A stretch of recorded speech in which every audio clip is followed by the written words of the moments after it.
Coming up on Mountain News this morning, Pikeville's first responders are planning for a summer bash, inviting the community to the annual Cuffs and Hoses block party. And partners in the Pikeville area came together for a back-to-school bash, getting students prepared for the upcoming school year. Dedicated to Eastern and Southern Kentucky, this is WYMT Mountain News this morning.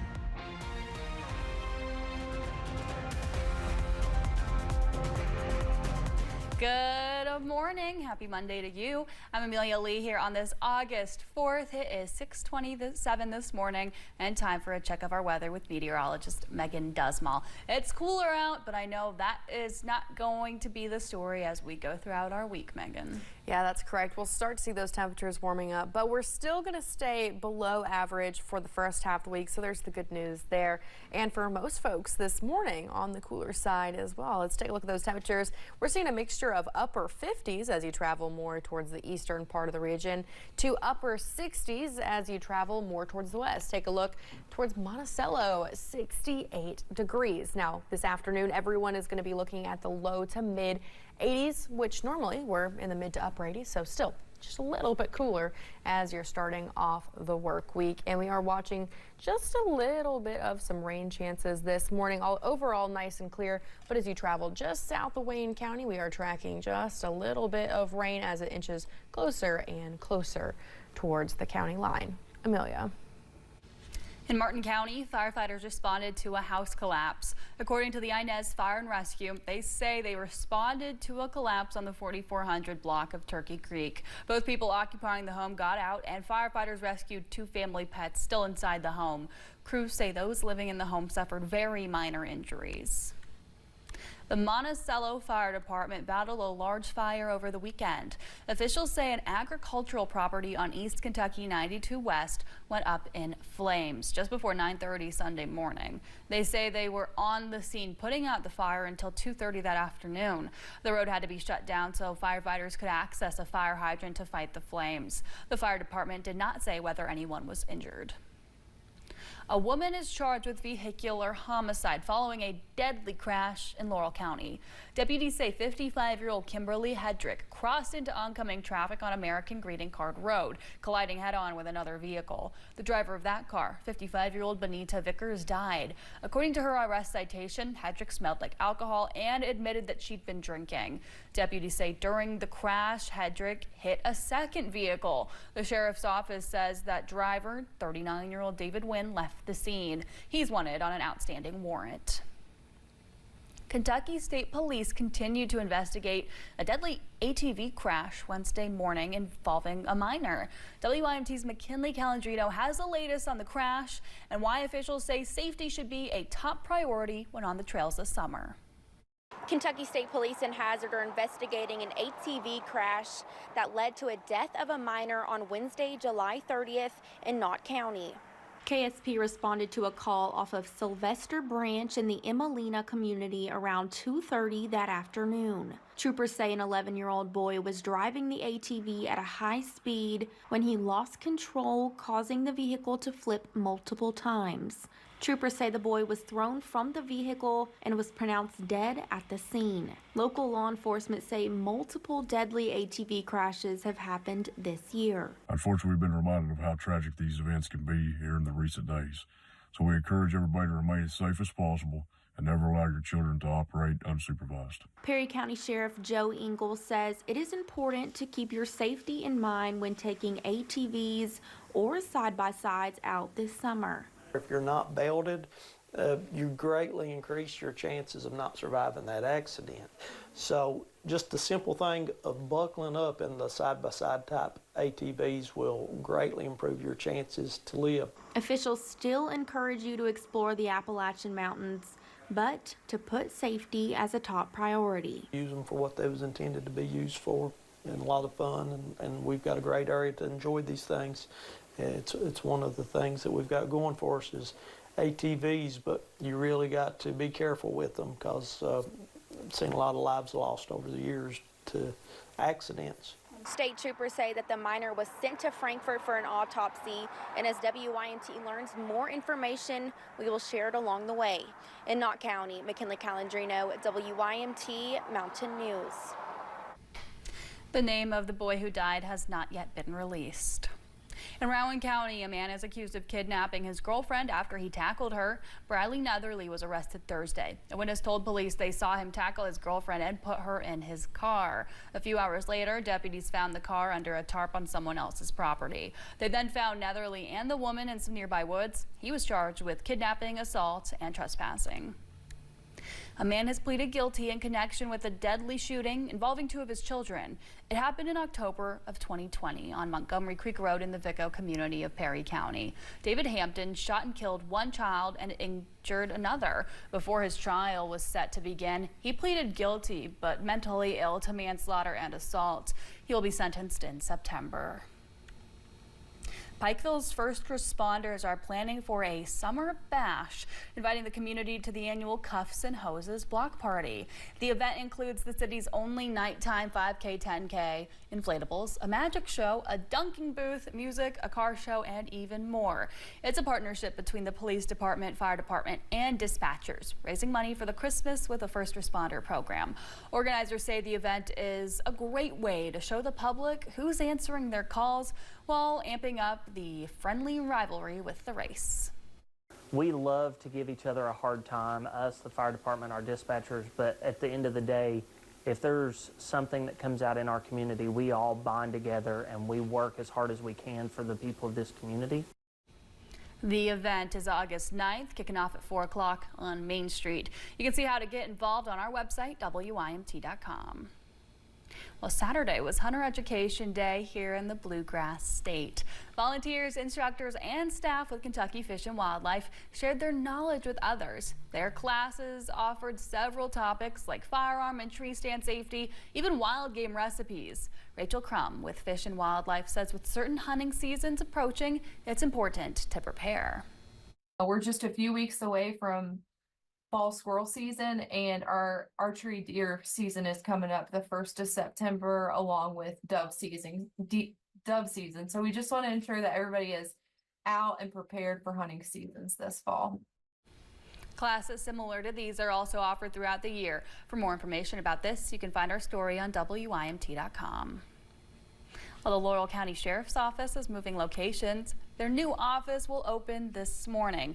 That address, 1380 Kentucky 192 East in London. They'll announce an open house at a later date. In the meantime, they're thanking the community for their support through this transition.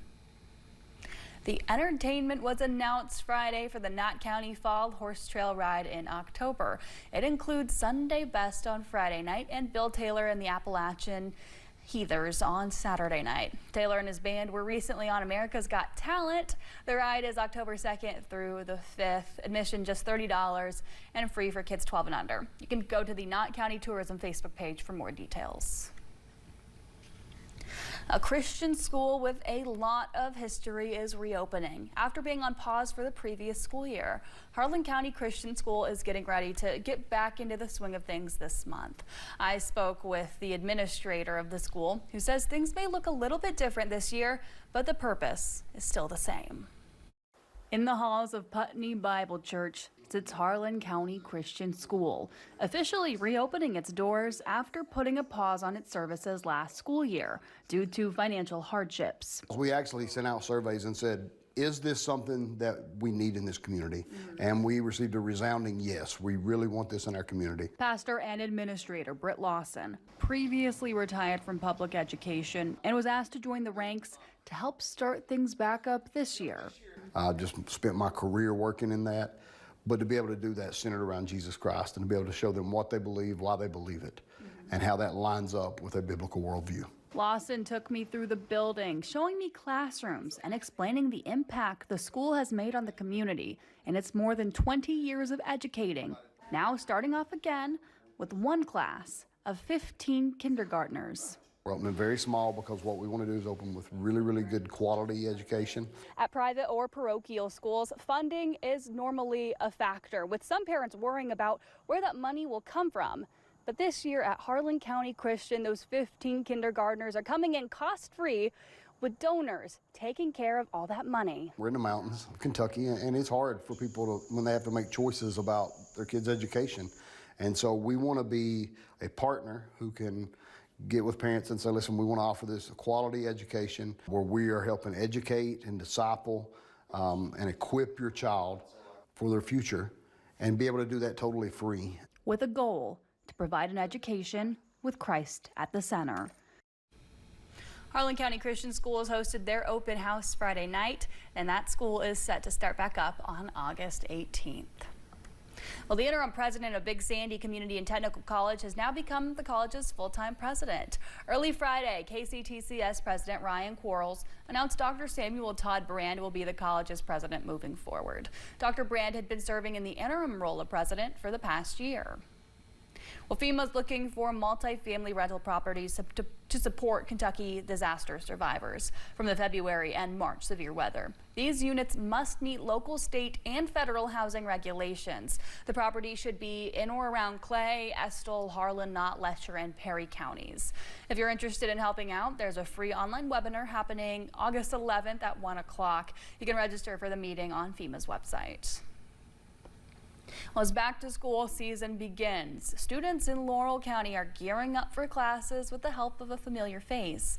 This weekend marked the 3rd annual back-to-school bash. Volunteers handed out food, backpacks, and shoes. Among them was NBA guard and former UK player Reed Shepherd. His family also started a foundation to support communities in need. You never know really how much a family needs. You can tell how excited some of these kids are getting. You know, you tell them they're getting shoes and backpacks and they're jumping all around. They're just really excited to be able to get the stuff. The Shepherd Family Foundation is partnering with Mercy Chefs to provide 2,500 free hot meals. They're also giving away 1,000 free backpacks with easy to prepare meals and snacks inside. Partners in the Pikeville area came together for a back-to-school bash. Compassion Pediatrics, Howard Family Eye Care, the East Kentucky Dream Center, the Pikeville Community Kitchen, and other organizations invited families to the pavilion on Adams Lane for a day of inflatables, free food, free school supplies, and more. Dr. Jason Howard says the event served as a fun end-of-summer celebration, getting students prepared for the upcoming school year. Every year we've kind of thought about doing something, and then we combined offices, and it was our 10-year anniversary here. So we just thought we were going to do something a little bit bigger this year to celebrate our 10 years here and just give it back to the community. Dr. Howard says he hopes to make the event an annual opportunity for students to have some fun and get their eye exams ahead of the school year.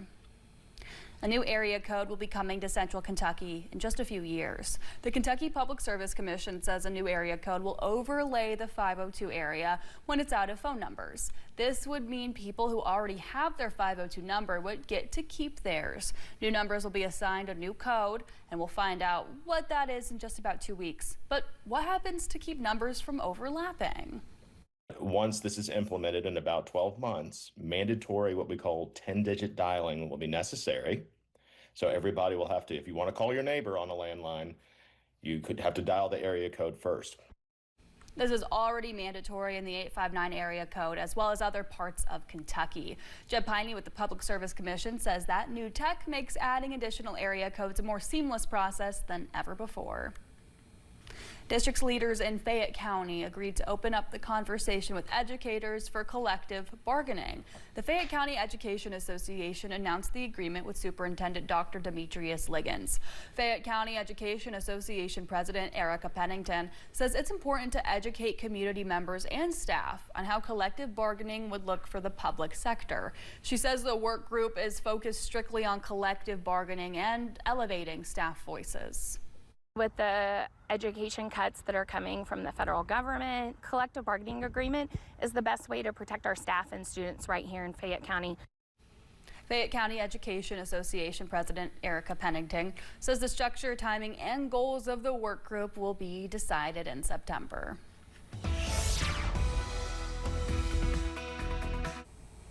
We're watching live Pinpoint Doppler radar this morning. All is clear, but we do still see a little bit of rain just now entering into that border of Wayne County this morning. We'll continue to see some more chances for some showers as you travel more towards the southwest into our afternoon and evening hours. Current temperatures, though, sitting in those 60s this morning, and this afternoon we'll be looking at a mixture of the low to mid 80s. Here's what you need to know for the remainder of your day. Again, as you start off, we're looking at that mixture of the 60s with those partly cloudy to mostly cloudy skies. We'll head into the middle of the day, seeing some mostly sunny skies, temperatures warming into those 80s, and as we head into the evening, we'll see those 80s and a mixture of mostly cloudy to mostly sunny skies. Amelia. Well, thank you so much for joining us on Mountain News this morning at 6:42. With it being summer camp season across the country, one camp is taking the lead in helping their kids learn financial literacy. We've got the details. Travel